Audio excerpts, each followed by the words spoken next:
Hi, I'm Mike Runge, and this is a Deadwood Historic Preservation Moment.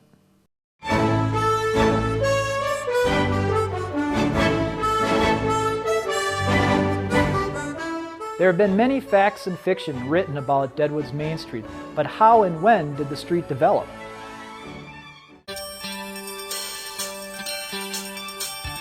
In Deadwood's earliest years, the town was a tent camp, and Main Street was dirt. As supply wagons and stagecoaches came in, the street became even more bumpy and became filled with deep ruts. Whenever it rained, or when snow melted in the spring, Main Street became a big mud hole and was practically impossible to navigate as wagons and livestock tried to move up and down Main Street. Main Street was depicted as a mud pit in David Milch's HBO series Deadwood. The streets remained mud from 1876 until 1886. That's when Main Street was covered with stone and crushed rock, referred to as macadam.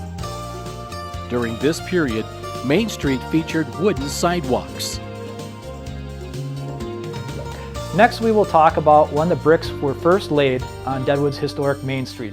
This is Mike Runge, and this has been a Historic Preservation Moment.